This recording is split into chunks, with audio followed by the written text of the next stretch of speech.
तुम लोग को तनख्वाह कौन देता है? आवाज आ रही मेरी? मैं क्या पूछ रहा हूं? कौन देता है तनख्वाह तुम लोग? साईं आप। तनख्वाह दूं मैं, आफत परेशानी आए तो रुपया पैसा दूं मैं, तुम लोगों की जेबें भरूं मैं। लेकिन अगर फिर कोई तुम लोगों के आगे 4 रुपए भी डाल देना तो तुम लोग तुम हिलाते हुए उसके सामने मेरी मुखबरी करोगे, मेरे बारे में बातें बताओगे, मेरी सारी प्राइवेट बातें, इस घर की प्राइवेट बातें। तुम सब हरामखोर हो, एहसान फरामोश हो, नमक हराम हो। साईं वो आपके चाचा साईं ने कहा था साईं। चाचा थे या कोई भी थे, क्या लगता है तुमको? अगर कल को मेरा बाप कब्र से निकल के आके तुम लोगों को कहेगा कि मेरी मुखबरी करो तो क्या करोगे? उसके भी तल में चाटने लग जाओगे। ये मेरी हैसियत है तुम लोगों की नजर में। साईं हमें माफ कर दो। वो बड़े साईं उन्होंने कहा था अगर हमने उन्हें आपकी हर बात नहीं बताई तो हमें मुलाजमत कहीं भी करने नहीं देंगे। उनकी पहुंच बहुत ऊपर तक है। अच्छी बात है, अब जाके उसी की नौकरी गुलामी करो। मेरी तरफ से तुम सब लोग फारिग हो। साईं माफ कर दो। साईं ऐसा जुल्म ना करे साईं। साबर जी साईं। इन सब का हिसाब किताब करके इनको यहाँ से चलता रवाना करो। जी बेहतर साईं। और सुनो, पूरी सैलरी देने की कोई जरूरत नहीं है। जितने दिन काम किया है उस घंटे के उस दिन के हिसाब से पैसे दो। जी साईं। साईं हमें माफ कर दें, एक आखिरी मौका दे दें हमें साईं, फिर आपको ऐसी शिकायत का मौका नहीं मिलेगा। तुम लोग अगर अब सोने के भी बन कर आ जाओ ना, तब भी मैं तुम लोगों पे अब एतबार नहीं कर सकता हूं। एतबार बस एक बार ही टूटता है। साबिर। जी साईं। इन सब का हिसाब किताब करो और धक्के देके यहाँ से बाहर निकाल दो। जी साईं। चलो, हुक्म नहीं सुना साईं का, चलो बाहर आओ। साईं अल्लाह का वास्ता ऐसा जुल्म ना करे साईं, ऐसा जुल्म ना करें। चलो चलो आ जाओ, बाहर आओ, बाहर आओ, जल्दी जल्दी आओ, तुम भी आओ।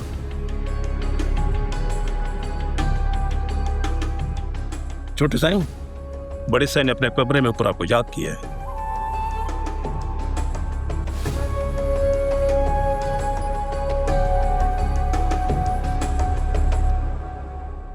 माशाल्लाह इतनी प्यारी लग रही हो कि मेरा दिल नहीं चाह रहा तुम्हें छोड़ के जाने का। नूर खाला, बस अब शादी की तारीख लेने में हम देर नहीं करेंगे। 2 महीने के अंदर अंदर हम दुआ को अपने घर ले जाएंगे। जी बिल्कुल। जी दादो, मेरे भाई को ज्यादा वेट नहीं कराइएगा। क्यों नुदियत आंटी? इंशाल्लाह बहुत जल्द। आपकी अमानत, बस खाला इजाजत दे दें तो आप ले जाइएगा। इंशाल्लाह इंशाल्लाह।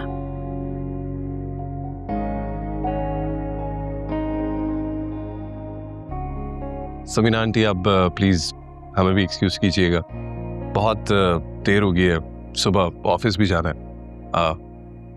चलिए मन। हाँ बेटा, आप लोग चले, हम भी बस निकलने ही वाले हैं। नूर खाला इजाजत। जैसे आपकी मर्जी।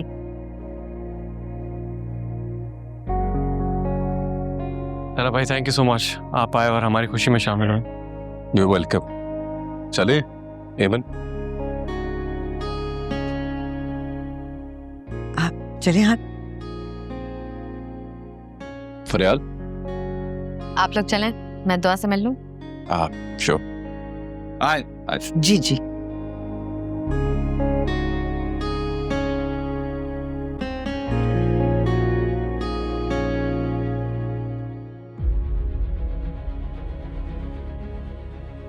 बहुत बहुत मुबारक हो Daya. Thank you. Thank you करने से पहले एक दफा पूरी बात तो सुन लो। ये खुशी वक्ती है जो तुम्हें मिली है, झूठी कामयाबी। ये हमेशा के लिए नहीं है, याद रखना। फरियाल, ताला भाई बुला रहे हैं। And thank you so much, तुम आई और ताला भाई को भी साथ लेके आए। आहद, मंजर हमेशा वो नहीं होता जो नजर आ रहा होता है। उसके पीछे ऐसा बहुत कुछ होता है जो नजर आने वाले मंजर को एक लम्हे में खत्म कर सकता है, समझ रहे हो?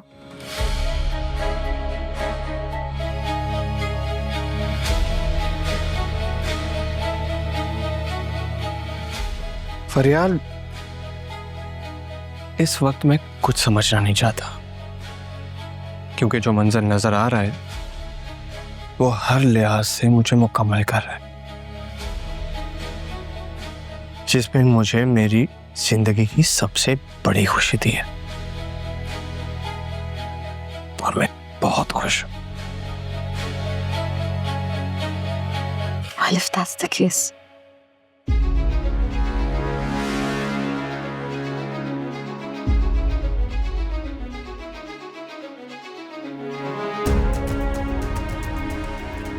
congratulations.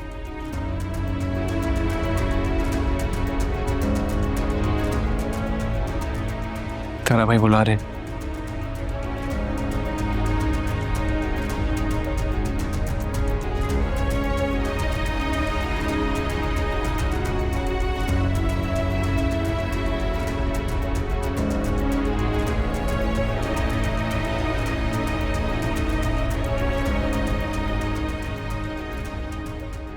क्या पागल है यार ये?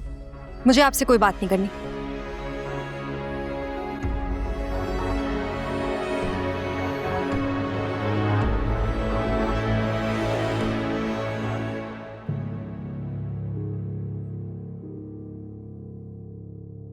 डाडो सुट्टो है, अल्लाह नसीब करे।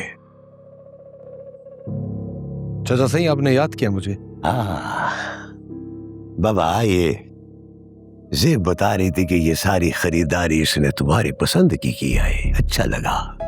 और सबसे बढ़कर खुशी ये हुई है कि बहुत सी चीजों में तुम दोनों की चॉइस एक सी आए। जी बस कुछ ऐसा ही है। चलो अल्हम्दुलिल्लाह, दुल्हन की शादी की तैयारी तो हो गई है। अब ये बताओ कि तुम्हारी शादी की तैयारी कहाँ तक पहुंची है? क्या मतलब चाचा साईं, मैं कुछ समझा नहीं। बाबा साईं, इनके दिमाग में ना कारोबारी मामलात ही आते हैं बस, बाकी के मामलात इन्हें समझाने पड़ते हैं। सही कह रही हूँ ना? मैं भी। बाबा आज तक इस घर में तुम अकेले रहते आए हो, लेकिन घर उस वक्त बनता है जब कोई सलीकामंद औरत का हाथ लगे तो।